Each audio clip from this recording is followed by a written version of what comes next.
nuevamente por acá. Qué pena, pero internet está fatal. Ah, espero que...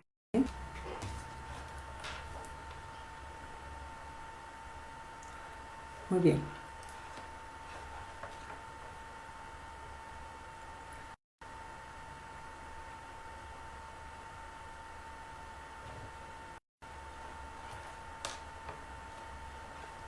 Ok. Pido disculpas por la internet. Se escapa de mis manos realmente.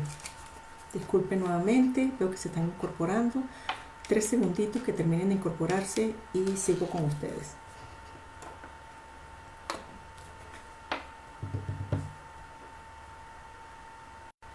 Ok.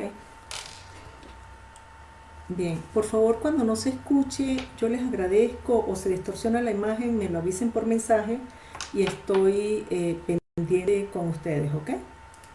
Silvia de España, hola, bienvenida. Me encanta que esté por estos lados. Liz, gracias. Lili, Ivette, hola. Ok, ¿se escucha bien? Ok, muy bien. Lili me dice que todo está bien y que no me preocupe, así que no me preocupo más. Sigo. Les comentaba que en función de toda la información que pude logro como estructurar 5 grandes grupos de promesas, por llamarlos así. Los contratos ocultos son esas promesas que nos pudimos haber hecho en algún momento de nuestra infancia ante un conflicto. Eso no quiere decir que los contratos ocultos o los contratos o nuestras promesas no las hagamos en el resto del transcurso de nuestras vida o las diferentes etapas evolutivas del desarrollo. Lo que quiere decir es que, por lo menos lo que yo investigué, así como que las más fundamentales o las que más como limitando en ese desenvolvimiento en la vida o las que más nos llevan al mismo escenario de conflicto, están en esos primeros años. Entonces vayan ubicándose entre los 9 y 12 años que se prometieron que querían resolver en casa. Bien, sigo entonces. Estructuro hasta el momento 5 grandes contratos. Voy a explicarles algo mientras se siguen sumando, porque teníamos muchas más personas. Este es el libro, a ver dónde la cámara lo capta. El libro se llama Familia Interna y Contratos Ocultos. Este es el libro que yo escribo, no sé si se ve bien, pero yo les voy a hablar desde el segundo tema, que es contratos ocultos, porque no es solamente que consigo que repetimos por los contratos nuestras situaciones de conflicto. Es una serie de cosas y esto de lo que les estoy hablando ahorita, perfecto, gracias, es solo un aspecto de lo que he conseguido, pero no por eso menos importante. Entonces, hasta el momento les decía que he conseguido 5 grandes contratos ocultos. Y voy con el primero. Yo quiero que aprovechen, insisto, la ocasión para que vayan retratándose en cuál de alguna manera se les parece más. Y después les voy a comentar algo al respecto. Ok, primer contrato oculto. Contrato de reto o demostración. ¿Qué sucede? ¿Cuáles son estos contratos de reto o demostración? Ok, bien. Ok. ¿Quiénes consigo que establecen estos contratos? Personas que me reportaron que en su infancia habían sido comparados con otros hermanos, por ejemplo, diciéndoles que no lo hacían bien como el otro, o no lo hacían tan bien como el primo, o las tareas de casa no las hacían bien, o no eran tan inteligentes como los padres esperaban. Personas que de alguna manera fueron cuestionados en su desempeño, bien sea social, emocional o académico, y que sintieron que no eran tan valiosos para papá y para mamá. ¿Qué pudieron haberse prometido estas personas en ese contexto? Y ubíquense ustedes, si han sido señalados como niños, ¿qué se pudieron haber prometido? Cuando sea grande, le voy a mostrar a papá o a mamá o al mundo que yo sí soy inteligente, o que yo sí soy hábil para lo que estoy haciendo, o que yo sí soy buena persona. Cualquier cosa se pudieron haber prometido en ese contexto. Lo dejan al inconsciente. ¿Y qué pasa con estas personas en la adultez? Son personas que pueden ser muy prósperas, pueden ser académicamente con mucha formación, con muy buen desempeño, o en sus campos laborales o de oficio lo hacen muy bien, pero son personas que de alguna manera, que consigo y son los que vienen a la consulta diciéndome, ¿por qué será que después que tengo una empresa y que está consolidada, por casualidad de la vida, se va a la quiebra? ¿O por qué será que yo tengo un buen cargo y me despiden? ¿O por qué será que cuando tengo una etapa que me va perfecto, terminamos? Estas personas que sienten que están llegando a cierto nivel importante en sus vidas, en algún aspecto de sus vidas, pero que de alguna manera tienen que, como quien dice, comenzar otra vez de nuevo a levantar esos pilares. Estas personas que vienen con este motivo de consulta son las que yo empiezo a ver qué pasó en su infancia, si de alguna manera fueron señalados. Muchos de repente me pueden decir, pues sí, es muy común, si han sido criticados, lo lógico es que sí, pero es que no todos, digamos, se van por la misma línea de desempeño, y aquí yo me estoy viendo específicamente. Perfecto, gracias Mérida, Venezuela, bienvenida Coro. Son personas que de alguna manera sienten que no pueden darle continuidad a las cosas además de las que disfrutan, ¿ok? Estas personas pueden decirse, y aquí sí les voy a leer frases extraídas específicamente de los pacientes: sé que me va bien con mi empresa, pero es algo que cualquiera puede lograr. Son personas que pueden de repente tener cierto nivel académico y siempre quieren un poco más. Quieren un curso, quieren una maestría, quieren un posgrado, quieren siempre llegar más allá porque no están conformes con el nivel de desempeño en cualquier aspecto, insisto, de pareja, de trabajo, de formación, no están conformes con lo que han logrado, ¿ok? Estas personas pueden decir, por ejemplo, todo esto es extraído de los pacientes: terminé el doctorado rápido porque consideré, porque los doctorados son muy fáciles. Y los que hayamos estudiado cierto grado sabemos que a veces los doctorados no son nada fácil, ¿ok? No sé por qué me ascendieron en el trabajo sabiendo que hay otras personas mejor que yo. Si se dan cuenta, no es una cuestión de autoestima, es una cuestión de no reconocer el verdadero valor que tienen en su desempeño. Mi papá dice que yo soy muy inteligente. Este es un caso real de una paciente de 21 años que estudiaba una de las carreras más difíciles de la Universidad de los Andes, que era química pura, y realmente era solamente secciones de 6 alumnos lo que podían subsistir allí. Y ella me decía, mi papá dice que yo soy muy inteligente porque toco el piano y hablo 2 idiomas, pero eso lo hace cualquier persona. Entonces estas personas que tienen un contrato de reto demostración, por lo general no se están valorando en su justa dimensión. Repito, no tiene que ver con una situación de autoestima, tiene que ver más con un no reconocimiento de su desempeño. Estas personas pueden ser, de hecho son muy sociables, muy prósperas, como les digo, muy formadas académicamente, excelentes en su desempeño de oficio, si es que fuese el caso, pero no terminan reconociéndolo. Ok, sigo con el segundo contrato oculto. El siguiente se llama contrato oculto adquirido o de compromiso. Para los psicólogos que me puedan estar viendo, los profesionales en el área de la psicología, si se van a dar cuenta que cada contrato tiene 2 connotaciones: reto o demostración, y el segundo es adquirido o de compromiso. No voy a profundizar en la diferencia entre cada uno porque quiero que esta información llegue a todo público, pero después en otro momento o cuando podamos reunirnos, sí puedo decirles la sutileza entre cada uno. Ahorita lo que me interesa es que los que estén participando tengan la información y les pueda servir también de crecimiento personal si vale, ¿ok? Bien, este contrato adquirido de compromiso, ¿cómo lo observo?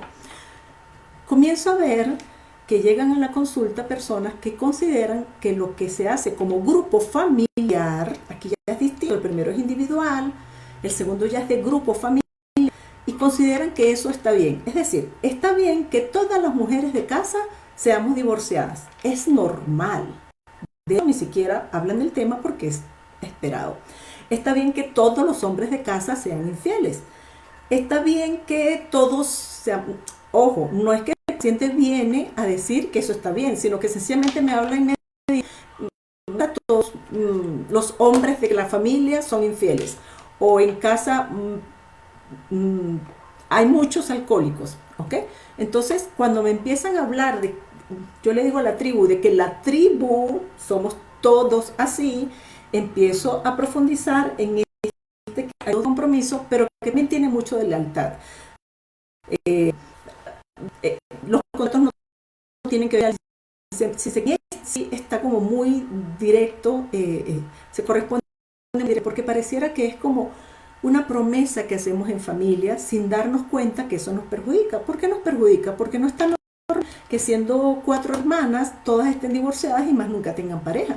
Pero sencillamente no se detienen a ver en lo que están. O no es normal que todas las mujeres de casa se casen con hombres maltratadores, por ejemplo, pero no lo están viendo. Cuando veo que esta situación se está dando por grupos, yo empiezo a explorar este contrato adquirido o de compromiso. Vamos a ver qué dicen estas personas con contratos adquiridos o de compromiso. Por ejemplo, me pueden decir, en casa todos somos médicos, o varios familiares se han suicidado, o en casa muchos de nosotros somos homosexuales o adictos o alcohólicos. ¿Se dan cuenta? Como les decía al principio, yo comienzo a fijarme en esas sentencias que dice el paciente sin darse cuenta que las está diciendo. ¿Ok? Los hombres de la familia son todos infieles. Cuando me hablan en grupo familiar, yo empiezo a explorar este contrato. ¿Para qué me sirve empezar a precisar los contratos de las personas? Porque si se supone que yo estoy buscando hacer una resolución terapéutica, pues obviamente quiero llevarlos a que se hagan conscientes de qué es lo que están diciendo sin darse cuenta de que lo están haciendo. ¿Okay? Cuando ustedes van a terapia, para los que han ido, y a veces, o los que no van, entiendan un poco en qué consiste eso, estar en terapia significa hacerse consciente de lo que hacemos sin darnos cuenta para no seguirlo haciendo y hacerlo diferente. ¿Ok? Bien, voy a seguir entonces. Sigo con el tercer contrato. Voy a abrir un espacio porque ahora sí me está escuchando bien. No estoy viendo celular, estoy viendo solo pantalla. Por favor.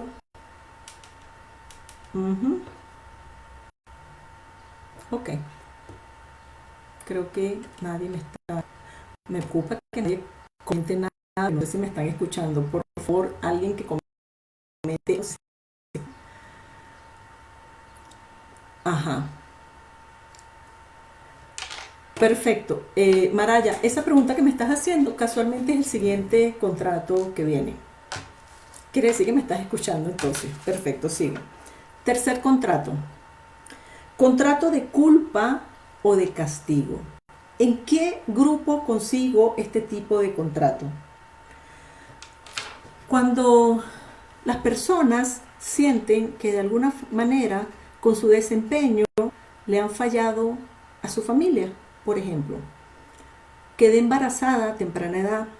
Ya todos sabemos que socialmente pareces a seguir, que es primero te gradúas sacas tu bachillerato en Venezuela, como lo puedan decir en otros países, luego te gradúas como profesional, luego te casas y finalmente sí puedes quedar embarazada. Pero cuando tú quedas embarazada antes de seguir todo ese trayecto social esperado, empiezas a generar una culpa porque sientes que le fallaste a tu familia o que no lo hiciste bien. Perfecto, gracias Silvia. También puede de repente en la familia, no sé cómo sea en otros países, pero les comento, en Venezuela, si los odontólogos padres ya tienen su unidad de odontología instalada, están esperando que sus hijos también sean odontólogos para que aprovechen la infraestructura profesional que ya está dada. Pero resulta que si el hijo sale administrador o le gusta ser cantante, siente de alguna manera que le falló a las expectativas de su familiar. Entonces, el contrato tiene mucho que ver con cómo sentimos que le fallamos a la familia. Si, por ejemplo, en la familia nadie se ha divorciado y yo soy la primera que me divorcio, y aquí empiezan ustedes a ver ya una diferencia. Yo les digo, vamos a ubicarnos a los 9 o los 12 años, pero aquí ya les estoy hablando de divorcio. Pero también les decía que en algún momento siempre vamos a estar haciéndonos contratos y se nos olvida lo que nos prometemos nosotros mismos. ¿Ok? Entonces, ¿qué sucede en este escenario? Yo soy la única de casa que me divorcio y empiezo a sentir culpa, por eso se llama culpa o de castigo, porque no lo hice como los demás esperaban que yo lo hiciera. ¿Ok? Bien. ¿Qué puede pasar con el desempeño de estas personas? Estas personas, de alguna manera, eh, inconscientemente, voy a aclarar esto y lo voy a seguir aclarando en todo momento, nadie anda buscando ser castigado en la vida, ¿ok? Sería demasiado insano, no es propio de, o la gana, no es propio de nadie, pero estos son situaciones inconscientes. Cuando alguien viene a la consulta y me dice, ¿por qué será que cuando tengo una relación de pareja y en el mejor momento de la relación, esto se acaba? Pero por mí, no por la otra persona. Yo soy la que siente que esto no puede seguir, aunque va todo muy bonito, por X o Y, de estas cosas excusas que nos buscamos para sabotearnos, y terminó la relación. Que aunque me ha gustado mucho la carrera que estoy haciendo, la abandoné por X o por Y. Siempre hay como un saboteo que nos lleva a ponernos en ese escenario de no concluir lo que queremos. Porque me interesa que la persona entienda que probablemente en sus promesas de haber fracasado a la familia o haberle fallado a las expectativas de papá y de mamá, tienen que verlo así y desligarse de esa promesa, porque no van a seguir viendo el mismo escenario. Vamos a estar claros y les voy a decir ahorita a todos los que se siguen conectando. Siempre vamos a buscar repetir el mismo escenario, y si no, los invito a todos a que hagan una revisión personal y ubíquense cuándo en la vida han tenido los mismos conflictos que se les repiten. Por ejemplo, yo tenía un paciente que una vez llegaba y me dijo, es que siempre me estafan, mi familia siempre me estafa. A mí me llama mucho la atención porque él lo veía muy natural. A mí jamás me habían estafado o nunca me han estafado, gracias a Dios. Pero cuando empiezo a indagar, esta persona me dice, es que mi socio me estafó, mi tía me estafó, mi mejor amigo me estafó en diferentes momentos de su vida. Estas cositas que podemos llamar a veces, irónicamente, esa nubecita negra es la que yo quiero que ustedes exploren en ustedes para que lo puedan resolver, ¿ok? Entonces, ¿qué se pueden decir a estas personas con un contrato de culpa o de castigo? Ok, voy. No obtuve una profesión y por eso me va mal en la vida. Es una sentencia y lo damos por hecho porque tiene que ser así. Yo particularmente siento que no necesariamente tenemos que tener un título para que nos vaya bien en la vida. Nunca va a ser así. Sencillamente con que hagamos lo que nos gusta ya estamos como bastante bien, ¿verdad? Creo que me ven bien. Ok. Siento que le fallé a mi familia porque quedé embarazada siendo muy joven. Es difícil que siendo divorciada tenga otra pareja. Esto me llama la atención porque tengo pacientes de 26, de 36, de 40 años que pueden llegar a la consulta a decirme que no se van a divorciar porque ya a esta edad, pues más nadie va a querer estar conmigo. Bueno, no les quiero caer en un título personal, pero les pudiera hablar de mis padres de cosas bien interesantes. No pude ser ingeniero como mi papá, solo soy un administrador. Les decía que estas personas también a veces no valoran sus logros.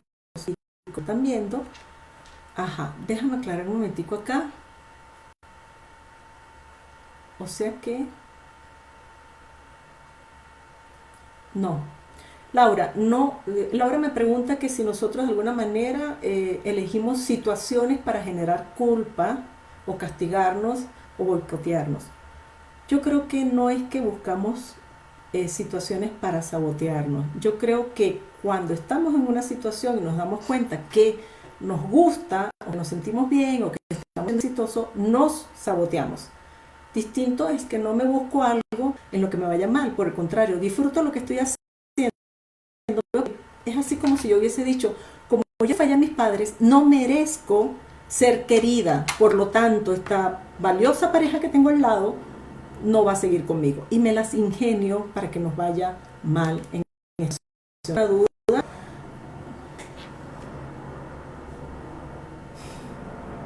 Ok.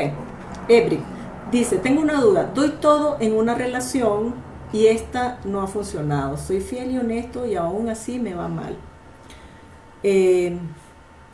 Yo les diría acá en este caso que, bueno, no he terminado los otros contratos, pero no todos, a ver, ¿cómo te puedo decir? Pueden haber diferentes aspectos en este caso. Una es ¿qué llamas tú dar todo? Porque a lo mejor desde tu perspectiva das todo, pero la otra persona dirá es que realmente su todo es unilateral. Lo que esta persona dice, pero no lo que yo quiero. Ahí tenemos que empezar también otros aspectos. Ahora lo que yo quiero es un poco que ustedes revisen si en algo se parece. Y yo sé que varios, como apenas he hablado, ya les he hablado de 3 contratos, van a decir, pero ¿qué hago si de los 3 contratos ocultos tengo 3 contratos ocultos? Y probablemente cuando termine los 5 me va a decir, ¿qué hago si de los 5 tengo todos? Probablemente siempre vamos a tener un contrato en diferentes aspectos de desempeño. A mí lo que me interesa en este caso es que ustedes entiendan que debe haber un estilo en particular que los caracteriza y que los lleva siempre a ponerse en la misma relación. En el caso que tú me estás planteando, Everett, probablemente en esta relación no te va mal, me estás diciendo. Yo te diría y ahí es donde yo llevo a los pacientes a revisar cómo han sido todas tus relaciones de pareja. Por ejemplo, voy a poner un caso de una paciente que viene a la consulta diciéndome, estoy terminando con la pareja porque no me fue bien. Yo le digo, ¿y cómo era esta persona? Bueno, ella era medio loca. Muy bien. ¿Y cómo era la anterior? Después que termina de hablar, cierra diciendo, ella era medio rara. Y después de la pareja, digamos la tercera, en la actualidad hacia atrás, cuando termina diciendo, me dice, nunca la entendí. Entonces, cuando yo voy anotando cómo va cerrando su reporte de pareja, me doy cuenta que siempre busca personas a las que ella no entiende. Estoy hablando de una relación homosexual en este caso, a las personas que ella no entiende, personas que le parecen raras, locas, difíciles, etcétera. Pero nunca me reportó en sus relaciones una persona dentro de lo normal, agradable y con una buena relación. Entonces, a lo que voy en este caso es, ustedes pueden entonces comparar cómo han sido esas relaciones anteriores y en qué se parecen. Yo las invitaría incluso a que hicieran una revisión personal en este momento. Revisen cuando ustedes escogen una pareja, en qué se parece a papá o a mamá, esa pareja que escogieron, pero al mismo tiempo la relación que ustedes llevan entre sí, en qué se parece a la relación que ustedes vieron a papá y a mamá. Y les puedo decir una cosa, siempre estamos repitiendo esos patrones. ¿Por qué será que los repetimos? Porque de alguna manera, desde que nacemos, incluso antes, estando en el vientre materno, estamos grabando información que de alguna manera después lo que hacemos es ejecutarla. Como cuál, por ejemplo, si mamá queda embarazada y un elemento esperado para ella, para esta situación, puede decir, qué desgracia quedar embarazada. Ahora no puedo seguir estudiando, por ejemplo. Un segundito. No tengo equipo técnico al lado por esto de la sana distancia que me pase agüita, así que me tengo que hacer eso. Ok. Si estando en el vientre materno escucho que es una desgracia, porque mamá no va a poder continuar con su vida, ¿qué creen que voy grabando? O recién nacida. Bueno, ya nació la niña o el niño, ahora me dejó el esposo porque dice que no nos puedo mantener, por ejemplo. Entonces, yo soy una carga como hija porque papá se fue por mi culpa. Y desde entonces a grabar, donde empezamos a estructurar ese aspecto inconsciente que nos caracteriza en nuestras maneras de relacionarnos. Continúo. Ajá. Les estaba hablando de las frases que decían las personas con contrato de castigo. Si no hay más preguntas, ¿con contrato? A ver. Creo que me faltó otro. Ok, sigo entonces. Vamos con el contrato oculto. Contrato de responsabilidad o desagradador. Ok, gracias por aclararme lo de inconsciente. Por ahí bien diferente que nosotros. Un segundo para revisar.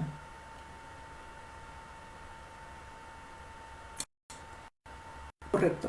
Muy bien, ahora sí entiendo la pregunta. Mira, decía Freud, 1903, y se lo digo mucho a mis pacientes porque no lo estoy inventando yo, que cuando nosotros escogemos una pareja, son dos inconscientes que se unen para poder resolver una situación que ambos traían no resuelta. Entonces, cuando ustedes me preguntan, ¿es que yo busco inconscientemente ese escenario? Sí, definitivamente sí, buscamos estar en ese escenario para poder resolver lo que nos prometimos. ¿ok? El detalle de todo esto es que cuando nosotros no estamos conscientes de lo que nos hemos prometido, vamos a terminar esa relación y vamos a buscar una igual. Porque como no lo hemos resuelto desde la conciencia, pues sencillamente vamos a seguir en el mismo escenario, repitiendo siempre. Por eso es que, no sé ustedes, los psicólogos que me puedan estar viendo, una vez llega a mi consulta un paciente que me está reportando que es su tercer divorcio y que en ese momento estaba saliendo con una nueva chica. Pero que él sentía que estaba muy atado a su anterior pareja, a su anterior esposa, de la cual se divorció 4 años atrás. Cuando yo le pregunto por qué está pendiente de esta persona, él me dice es que ella es muy depresiva y siento que no puedo dejar de cuidarla. Cuando yo le pregunto cómo fue la segunda esposa, me dice, no me había dado cuenta, pero también era depresiva, igual que esta. Bien, ¿y cómo era la primera? La primera se suicidó, ¿ok? En otro país. Entonces, si se dan cuenta, esta persona va por la vida escogiendo mujeres que de alguna manera él siente, perfecto, gracias, equipo de apoyo también, va sintiendo que esta persona va por la vida escogiendo mujeres a quien proteger. Y ahí es donde yo me voy un poco más atrás. Cuéntame cómo era mamá. Y esta persona me responde, ok. Esta persona me responde, papá maltrataba a mamá, mamá era muy sumisa y lloraba mucho. Y yo la consolaba todo el tiempo. ¿Qué se pudo decir esta persona en su infancia? Mamá, cuando yo sea grande, te voy a defender. Pero mamá muere en el camino. Entonces, hay una promesa inconsciente que hay que resolver, hay que ejecutar. ¿A quién salva entonces? Empieza inconscientemente a buscar parejas que de alguna manera le recuerden el mismo escenario que vivió con mamá y sentir que de alguna manera está cumpliendo esa promesa. Pero como lo hacemos, insisto, desde el inconsciente, voy a ir más despacio porque creo que se está congelando la imagen, como lo hacemos inconscientemente, no terminamos de resolver. Por eso la persona vaya por su cuarta pareja repitiendo exactamente el mismo escenario. ¿Ok? Continúo. Les iba a hablar del contrato de responsabilidad o de Salvador, que es el cuarto contrato que he logrado conseguir.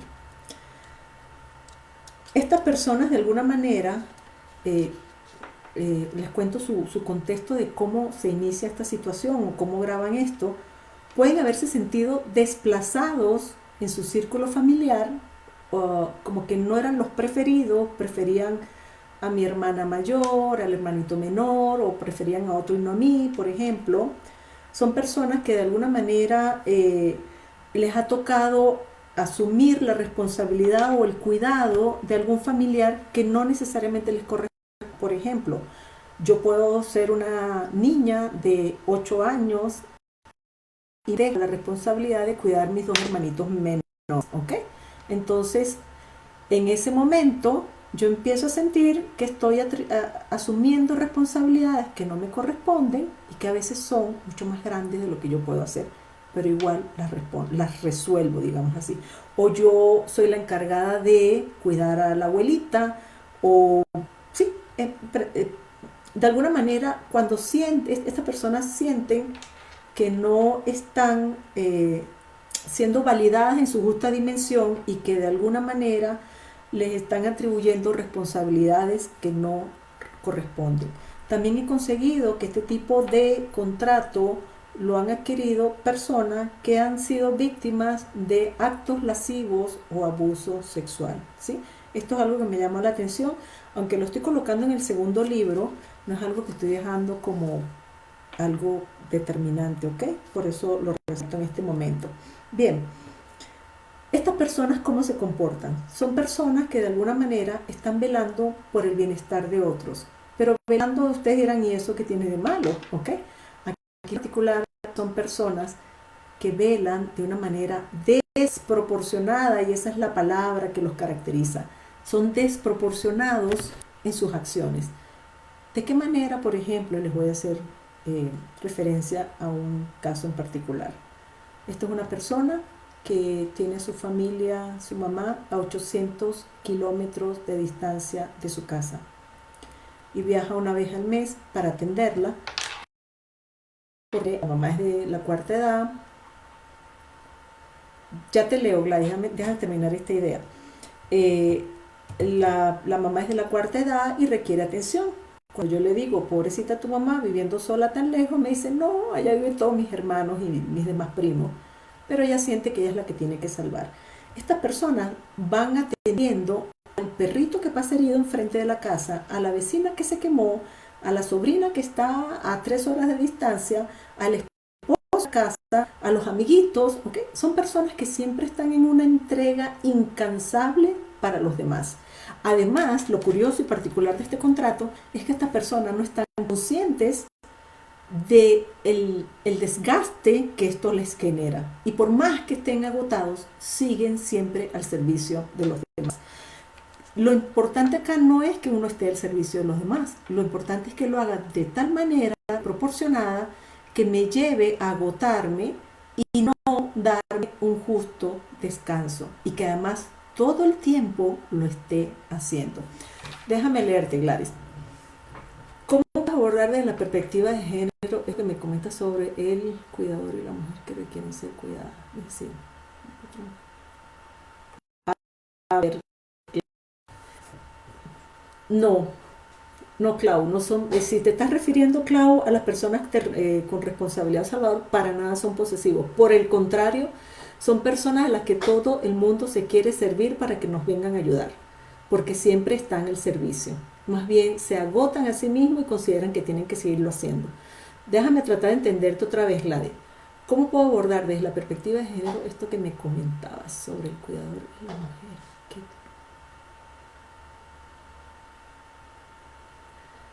Gladys, me vas a tener que comentar otra vez tu pregunta, porque no te la estoy entendiendo.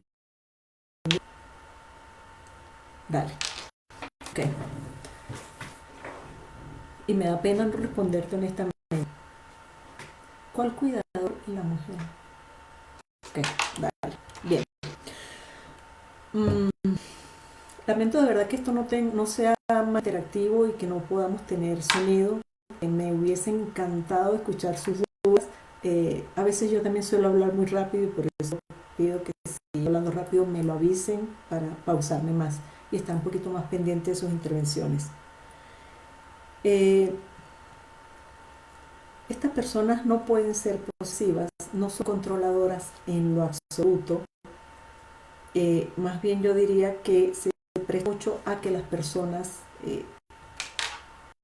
les piden para su comodidad. Ok, sí, Gladys, todo lo que estoy enfocando, mi formación es de clínica dinámica, es decir, psicoanálisis, y en la actualidad yo digo que ya yo soy ecléctica en una serie de corrientes teóricas y ya no me quiero casar con una. Como dije hace días, siento que el universo es como tan amplio como para que yo siempre seguir una misma línea. No quiero encasillarme allí, pero sí, todo está muy basado definitivamente en aspectos inconscientes y sí, a quien yo estudié más fue a Freud sin duda alguna. ¿Ok? Sin embargo, en mi resolución, porque aquí solamente les voy a hablar de los conceptos, pero en la resolución yo estoy metiendo neurociencia, gestal, terapia sistémica también. O sea que no todo es sencillamente psicoanálisis. ¿Qué dicen estas personas con este contrato de responsabilidad de Salvador? Algo así como esto, por ejemplo, y por eso los empiezo a determinar en qué contexto están. Pobrecito, no puedo dejar de ayudarlo. Me sentiría culpable si no lo hago. ¿Ok? Maneja mucho la culpa de no estar prestando un servicio. Si no lo hago yo, ¿quién más lo va a hacer? ¿Okay? Me siento responsable de los demás. Incluso, aunque no me lo pidan, yo soy responsable de los demás. Quiero que todos estén bien. ¿Se acuerdan que yo les decía inicialmente con la transmisión que cuando que yo empecé a notar las sentencias que decíamos sin darnos cuenta? Okay. Yo considero que todos tienen que estar bien. Eso para mí es una sentencia que ya me dice por esta promesa que se ha hecho. Voy a leerte, Blanca. Es evidente que cuando rompes con estos patrones de conducta ejemplificando una familia de mujeres sumisas, quien rompe esta conducta es señalado. Ok, correcto, sí. Incluso podemos empezar a hacer otro contrato. Fíjate, si nosotros rompemos con un patrón repetido de familia, es porque ya estamos siendo conscientes de alguna manera de lo que estamos rompiendo o de lo que no queremos repetir. Porque todos, insisto, repetimos patrones, sin darnos cuenta, por cierto, ¿no?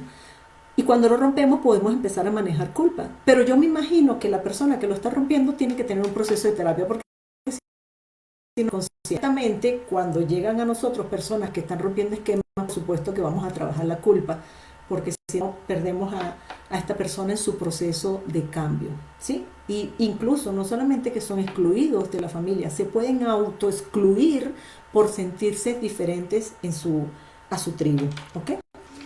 Bien, voy con el último contrato porque no sé si me estoy extendiendo demasiado, ya vamos casi para una hora. Contrato de negación o no merecimiento. Este fue el último contrato que conseguí y les quiero comentar algo de manera anecdótica.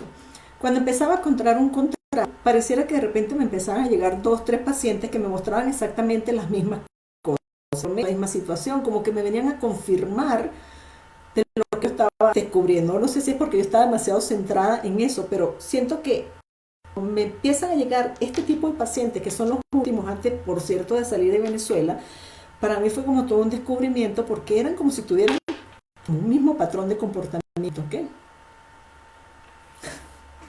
Ok. El contrato de responsabilidad de Salvador, exactamente, el que estábamos cerrando. Bien, entonces, este contrato de negación, en quiénes lo estoy observando? Bienvenida, Leonor. Ah, estas son personas que en su historia me reportan que fueron fuertemente restringidas por sus padres. Son personas que pudieran haber sentido abandono o que pudieran haberse sentido negados dentro de su grupo familiar. Para mí es uno de los contratos más severos que he conseguido honestamente. Son personas que tuvieron padres exigentes, restrictivos, incluso castigadores, a veces ni siquiera físicamente, pero sí con el verbo fuerte, inflexibles, a quienes pareciera que la espontaneidad no es en casa. Estas personas graban, de hecho, que esto de ser felices no es con ellos, que no está bien una sonrisa. Estoy pensando en casos específicos en los que pasaron y me decían que cuando iban por la calle y se reían de algo se sentían culpables por estarlo haciendo, ¿no? Es un contrato que para mí a nivel terapéutico ha sido como de los más difíciles de abordar para sacar a la persona de ese aprendizaje tan severo que tuvieron. ¿Qué pasa con estas personas? ¿Qué los caracteriza? Estas personas, con permiso, un segundito.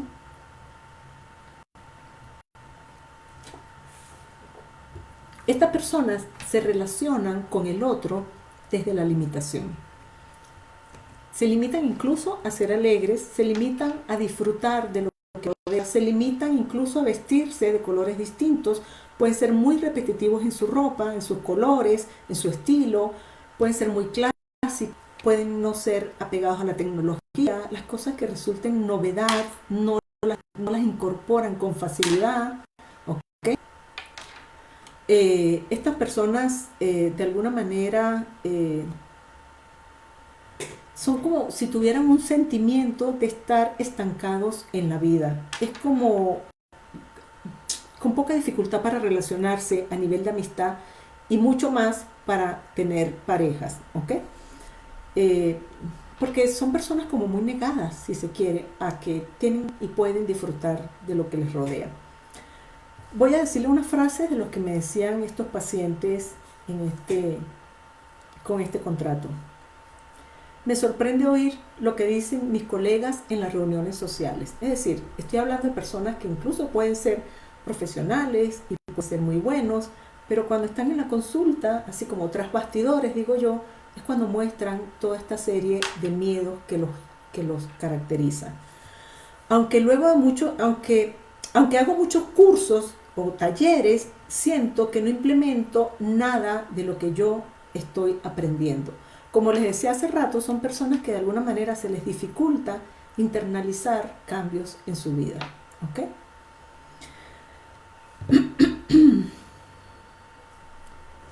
Si me vistiera de otro color, me sentiría incómodo en la calle. Por eso les decía, son muy clásicos incluso con sus estilos. Esto es cumbre y esto es basado en un caso real. Fui una tonta pensando que después de 10 años de casados, él se mudaría a vivir conmigo. Estas personas, por tanta restricción, incluso pueden caer, pasar como muy ingenuos en la vida. Si la pareja les pide que de alguna manera se restrinjan de atender a todos los demás amigos o que les den sus claves de teléfono o que no comenten nada en las redes, estas personas lo hacen con suma facilidad porque están buscando esa aprobación del mundo para ver si algún día se sienten que tienen un lugar válido en la vida. La verdad me preguntaste, a medida que voy rompiendo patrones en el sistema, ¿puedo ir cambiando de un contrato a otro? Sí, incluso Laura te voy a comentar, y esa es una de las preguntas que siempre me suelen hacer, la decía hace rato, de los 5 contratos tengo 3, me puede decir alguien, ¿qué hago con eso? Vamos a ver cuál es el que más realmente nos representa. Y cuando ustedes han escuchado, me imagino que sí, que cuando vamos a terapia es como quitarle una capita a la cebolla y después empezamos a descubrir otras cosas y le quitamos otra capita y seguimos consiguiendo más cosas. Sí, yo puedo romper un contrato que sea para mí importante porque me genera conflicto y después que rompo eso empiezo a ver que hay otros conflictos menores pero que también para mí son, como decimos en Venezuela, una piedra en el zapato, es decir, me causan incomodidad y por eso, por supuesto, una vez que resuelvo algo voy a seguir buscando un nuevo contrato que tengo por allí y que me deja también alguna limitante, si se quiere, o incomodidad en el resto de las relaciones. ¿Ok? Las frases de estas personas con un contrato de no merecimiento o de negación. Estas personas pueden decir, por ejemplo, me compré el carro amarillo porque era el que mi mamá quería. ¿Ok? Son personas que pareciera que siempre están como viendo cómo complacen al otro. Cada contrato tiene una particularidad, pero este en lo particular, a diferencia del anterior, que era el de Salvador, que siempre van complaciendo porque lo disfrutan, o porque ese es su estilo, o porque consideraron que tienen que salvar el mundo, estos de alguna manera lo hacen para ver si son aceptados por el mundo. ¿Ok? ¿Cuántos contratos puedo tener? No sé si tiene alguna pregunta. Ok. Ay, qué pena, Imelda, no me habían dicho que se estaba interrumpiendo la señal. El nombre del último contrato es el contrato de no merecimiento o de negación. ¿Ok?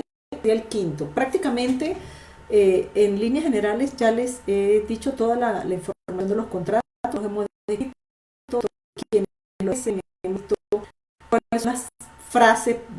No es que son solamente esas, sino las que yo tomé como más representativas para que ustedes puedan irse como reflejando en alguna de ellas y no sé si tienen alguna pregunta, ¿sí? ¿Qué hago si tengo varios contratos? Un poco lo que me preguntabas, Laura, hace rato.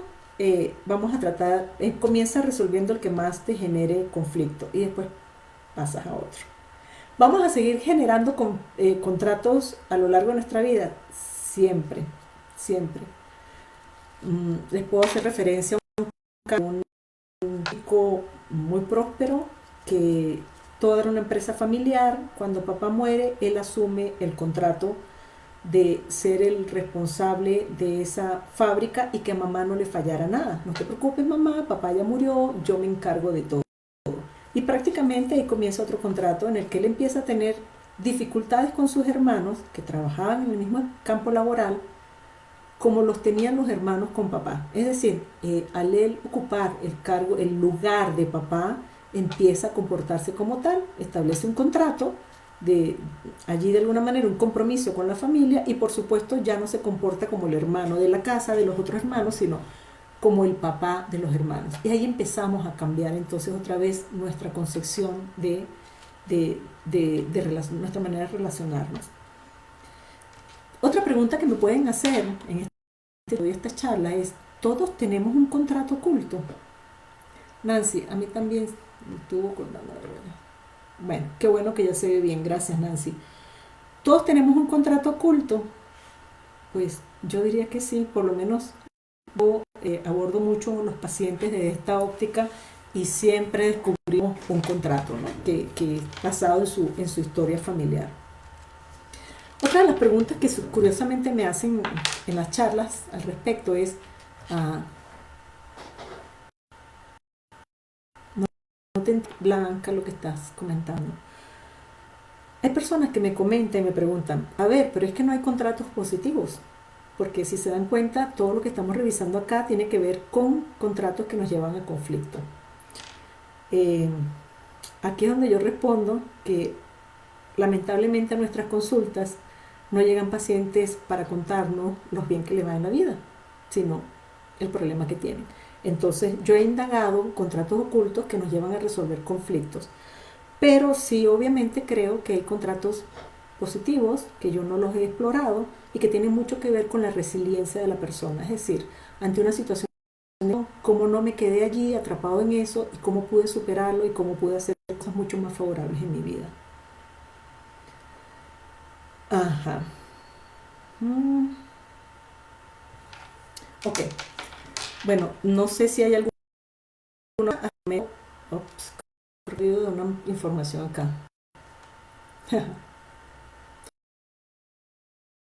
Okay. Voy a porque vi que estaban escribiendo y no los había leído. Entonces, algunas ideas de cómo se rompen los contratos. Imelda me pregunta, ¿podrías darnos algunas ideas de cómo se rompen los contratos? Bueno, primero que nada, como estamos hablando de que esto es un proceso en el que llevamos mucho tiempo, ¿verdad? No lo vamos a resolver con soluciones en cajitas de sopa instantánea. Con terapia. Con terapia. ¿Por qué con terapia? ¿Por qué con psicoterapia? Porque es la única manera que tú te puedas sentar a ver tu conflicto, a enfrentarlo y a de alguna manera ser monitoreada para que empieces a verlos, porque no lo vas a poder ver tú sola. ¿Por qué no lo vas a poder ver sola? Porque siempre vamos a estar con la misma óptica que conocemos. Necesitas a alguien imparcial, profesional obviamente, que te ayude a descubrirlo. Pero principalmente es haciéndolos conscientes. Por ejemplo, ahorita con la información que yo les di, puedes empezar a revisar si esto que te estoy diciendo te resuena, si te, digamos, yo iba a decir, casas con alguno, te identificas con alguno de estos contratos, empezar a ver, y eso es así, y ya sabes cuál es tu actuación, y ya sabes cuáles son más o menos las aceleraciones que hace tu vida, cómo puedes empezar a hacerlo distinto. Te voy a hacer conscientemente y responsablemente, te voy a decir con psicoterapia, porque del resto no creo que lo podamos resolver siendo un proceso de largo tiempo. Perfecto, ciertamente. Estamos hablando aquí de la... Okay. Bien. Bueno, yo no sé, yo voy a ver si Linet o Ivette están por allí. Prácticamente esta es la información.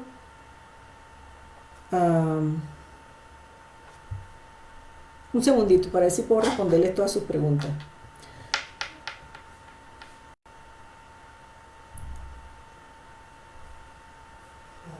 Interesante. Sí, gracias.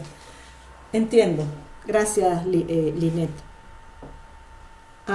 ¿Qué pasa en México? Wow, yo no quisiera hablar mucho, hacer esas comparaciones. A ver, yo vengo de una sociedad completamente distinta. No, ni siquiera voy a hablar de México, voy a hablar de Ciudad de México, que es lo que estoy conociendo. Apenas tengo un año acá. Para mí fue un... se fue la imagen. Ajá. Para mí, confieso que fue un impacto, y no me canso de decirlo con los colegas con los que he hablado, el haber visto el nivel de agresividad, de violencia, de género que hay en este país. Y sí voy a hablar de país porque las noticias lo hacen referencia a eso. Para mí eso es impactante. Y le comentaba a alguien que en mis 25 años de ejercicio jamás vi tantos pacientes víctimas de abuso sexual como los que he visto en un año, en solo un año, aquí en esta ciudad. ¿Okay? Y tampoco es que he visto muchos pacientes, pero lamentablemente pareciera que es un tema común. ¿Cómo podemos meter esto de los contratos con esto del abuso y maltrato que se da acá? Yo pudiera decir quizás que pareciera que hay algo como muy internalizado de lealtad con los ancestros. ¿Por qué? Porque yo escucho que las madres, o sea, las que conozco, hablan con sus hijos y están muy claras que tienen que orientarlos a que no pueden ser hombres maltratadores. Sin embargo, si todas tienen esa conciencia y todas o muchas están trabajando en eso, ¿por qué todavía se repite tanto este escenario? Yo no sé si es una lealtad de país, de género, es una lealtad con papá, es un aprendizaje cultural y social que está implícito. Lo que sí les puedo decir, bueno, yo apenas estoy tratando de investigar aquí en este escenario, me encanta la investigación, pienso seguir profundizando en esto y además me encantaría que se sumaran muchos otros más a conseguir esta causa porque de gran impacto, lo reconozco. Ya te respondo, Imelda, ya te respondo. Eh, Voy a tener que seguirlo explorando. Yo les decía hace rato, en función del libro, que yo tenía dos aspectos de investigación, contratos ocultos, que es el que le estoy hablando, y el otro, que es el título del libro, que es Familia Interna, tenía que ver con algo de los que no les voy a hablar ahorita, pero sí les voy a mostrar. Yo trabajo con unas piezas, a ver si puedo lograr que la cámara, porque la veo en espejo, ¿ok? Unas piezas físicas que semejan una figura, ya no logro ajá, a ver, ahí está, ¿ok? Ese es otro motivo de investigación, pero a través de la distribución de esas piezas también logro que la persona me muestre aspectos importantes de su desempeño inconsciente y que tiene que ver mucho con qué pasa, cómo vio la familia y cómo reproduce o repite ese patrón. Entonces, a lo que voy para cerrar esta duda que me estaba planteando Gladys y Linet también, es que sí siento que debe haber mucha lealtad. No quiero meterme en ese tema tan álgido, pero hay mucha lealtad y mucho de cultura. Cuando yo iba a los congresos de psicología, que he ido a varios, incluso exponiendo este tema, en dos países en particular me llamaba la atención, también se lo digo a los colegas, Perú y México son dos países que tienen esta problemática de abuso, pero de una manera grotesca, ¿ok? Y que de verdad es un tema que yo no había investigado. No lo había investigado porque no era mi regla. Para mí esto es algo nuevo y sigo estudiando en esto. Voy respondiendo a Imelda. Tu libro se puede encontrar en México. Mira, yo llegué de vacaciones, estoy viviendo acá, solamente me traje 15 porque venía a dictar un taller. Esos son los únicos que puedes conseguir. Los demás los puedes conseguir en Amazon, pero solamente en digital. Hay como 20 ejemplares más en Bogotá y unos 20 más en Mérida, Venezuela. No tengo más. La primera edición, que fue la única que saqué, se distribuyó a nivel nacional en Venezuela y se agotó en un año y solamente me quedaron esos pocos ejemplares. Sigo leyéndolos. ¿Cómo llega tarde? Ajá. Estoy en Ciudad de México. Lamento que quedó tarde, pero creo que esto va a quedar grabado. Espero que sí sea así.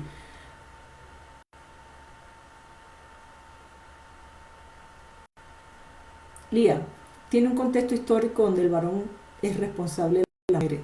Yo no sé si por ser responsable es que la maltratan, no creo que sea así, que no puede ser una responsabilidad desde el maltrato, no, no, no, no consigo eso. Ok, sí, probablemente siento que también, y lo he visto muy lamentablemente, lo tengo que ver como en sitios públicos, de lo más común, el hombre maltrata a la mujer y la mujer pareciera que lo toma como tiene que ser así, yo tengo que agachar la cabeza delante de él. Ujú. Lo de la perspectiva de género, al menos que en este país, algo que debemos abordar justamente, que muchas veces... Correcto, coincido contigo, Gladys, no necesariamente tiene que ver con las figuras parentales, sino con lo cultural, pero sí, disculpa, no, sí, sí creo que tiene que ver también con las figuras parentales, porque hay un modelo de mamá sumisa, un modelo social de que la mujer se le puede maltratar, lo ves en la calle con facilidad, un modelo de que me identifico con papá y yo sí creo que de alguna manera se puede estar reproduciendo patrones vistos, creo fielmente en eso. Ok,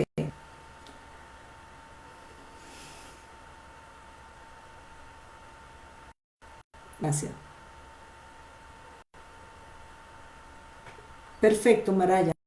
Maraya dice, lo veo con lealtades invisibles, transgeneracionales. Sí, lo creo.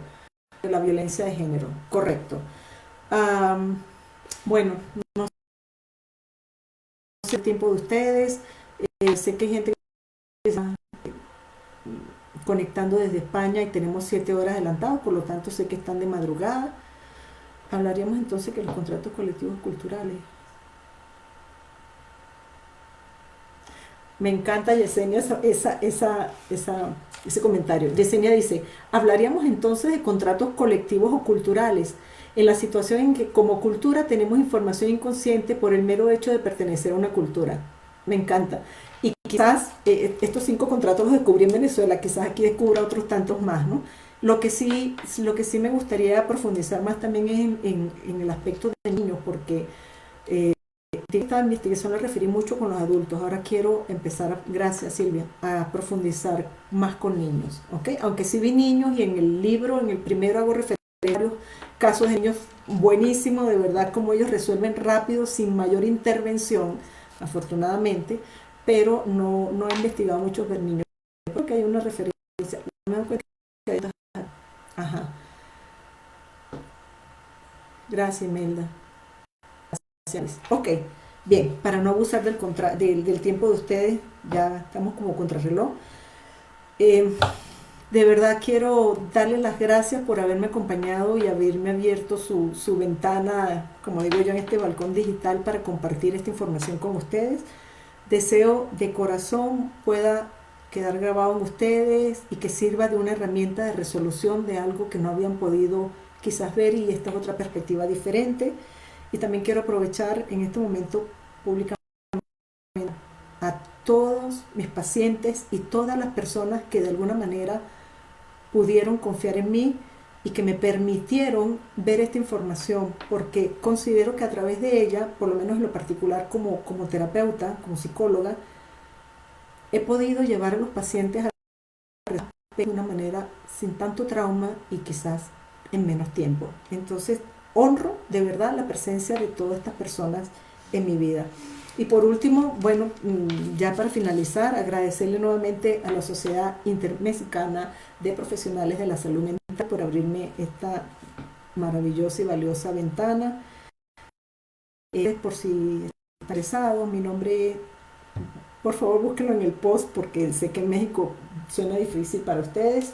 Tibisay Guerrero y mi Facebook se llama igual como mi primer nombre y mi primer apellido. Y mi Instagram, que es el que más comparto, es Tibisay Guerrero y termina en Z, que es mi segundo apellido de Zambrano. De corazón, gracias por la otra oportunidad. Quizás les dejo acá en texto mi... Vamos a dejar acá. Voy a dejar, voy a dejar acá mi Instagram, que es como más uso. Allí se lo dentro de no estoy segura. Ok, Lili, gracias. Excelente presentación, tu trabajo se nota maravilloso. Tenemos la misma escuela, Lili estudió conmigo en Caracas. Gracias, Lili, por darme. Agradecida de corazón por haberme abierto este espacio, por haber tenido la paciencia de escucharme, por su participación y quedo abierta a sus órdenes si en algún momento quieren alguna otra charla, otra conversación. Encantada de la vida. Gracias, gracias. Terminamos con esto. Hasta luego. Gracias Silvia por estar acompañándome. Gracias a todos. Rose. Hasta luego. Gracias, feliz noche para todos.